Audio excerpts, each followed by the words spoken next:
All right, let's get right into it. When you think of Miami, you get this instant picture, right? It's all about glamour.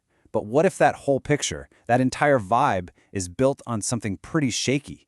Today, we're going to dig into the Miami real estate market and try to figure out if it's a golden opportunity or a bubble that's just waiting to pop. I mean, that's the postcard, isn't it? Endless sun, amazing beaches, and cars that cost more than most people's houses. It's an incredibly powerful image. But some of the top analysts in the world are starting to tell a very different story, one that suggests there's some serious risk hiding just under that glittering surface. So here's the big question. Is this insane run-up in prices something that can last? Or is Miami on the edge of a major correction? We're going to break down the warning signs, what makes this market so unique, and what could happen next. So why all this buzz all of a sudden? Where did all this talk even come from? Well, it pretty much started with one single, really influential report that put Miami in the global spotlight. And not for a good reason. That's right, not just #1 in the US, but #1 in the entire world. A huge financial institution, UBS, basically pointed at a map and said Miami is the city most at risk of a real estate bubble. They're seeing prices that have just skyrocketed, way beyond what local salaries and even rents can justify, and that, my friends, is a classic high-risk setup. Let's put a number on this. According to Zillow, the average home value is now sitting well over $500,000. And to give you a sense of how fast this happened, that number has shot up dramatically in just a few years, way faster than wages in the area have. Now check this out. The average monthly rent is around $3,100. So when the cost to buy a place gets this disconnected from the cost to just rent one, that's when analysts start getting really nervous. It points to a really important metric they use to check the health of a market. And that metric is the price-to-rent ratio. All it really does is help answer a simple question. Does it make more sense financially to buy or to rent in a city? And when home prices get way out of whack with rental costs, it's a huge red flag that the market might be getting fueled by speculation, by investors, instead of by actual demand from people who just need a place to live. But here's the thing about Miami. You can't just treat it like any other city. It kind of plays by its own rules. You can't just plug it into a simple formula and expect to get the whole story, because the market here has some really unique things going on. So, what makes it so different? Well, look at that second point, the incredible amount of foreign cash that pours into the city. For years, Miami has been the #1 spot in the US for global buyers, and a lot of them aren't even bothering with mortgages.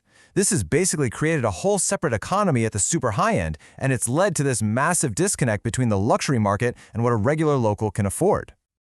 And believe me, this international demand is no joke. We're talking about penthouses in brand new buildings going for over $10 million, often to somebody paying with a suitcase of cash. This constant flow of global money has made that luxury part of the market feel totally bulletproof. But that might be starting to change. And here it is. This is where we're starting to see the first little cracks in that shiny facade.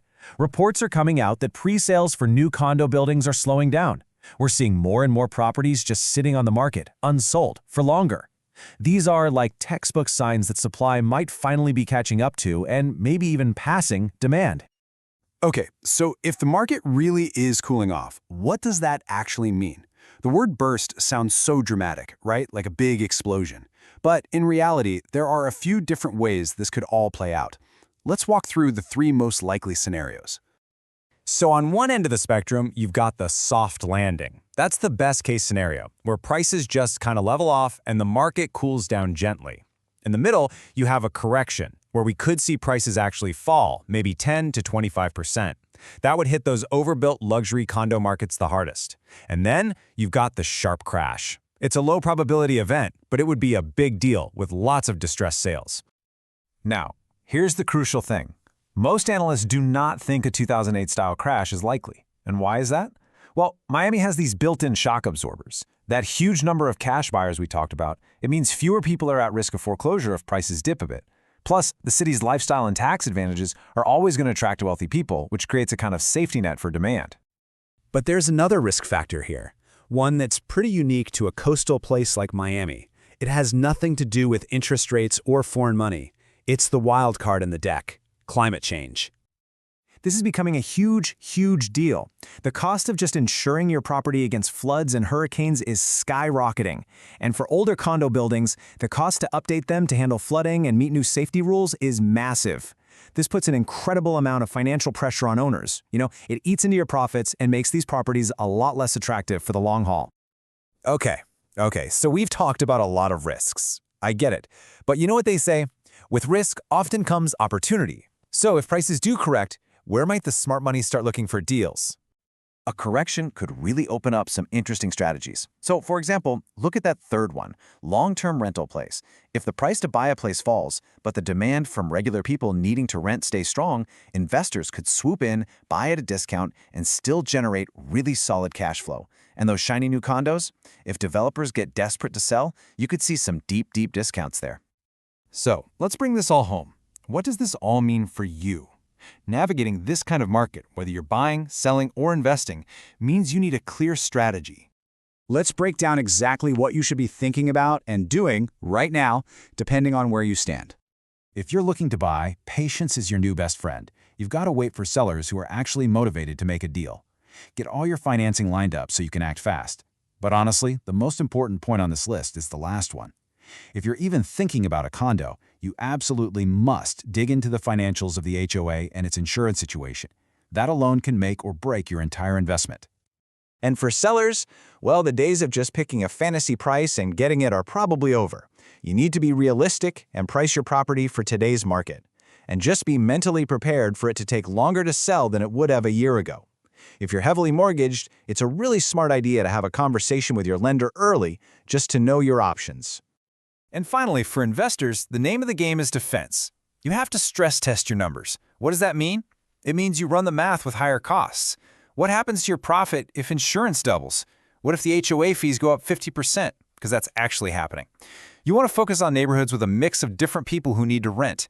And just remember, this isn't about a quick flip anymore. This is a long-term game. So it all comes back to this one central question. The risk in Miami is absolutely real, but so is the global appeal and the potential for a great deal. Look, a 20% drop would be incredibly painful for anyone who bought recently. But for someone sitting on cash, it could be the buying opportunity of a decade. So which one is it? That's the million-dollar, or in Miami, multi-million-dollar question.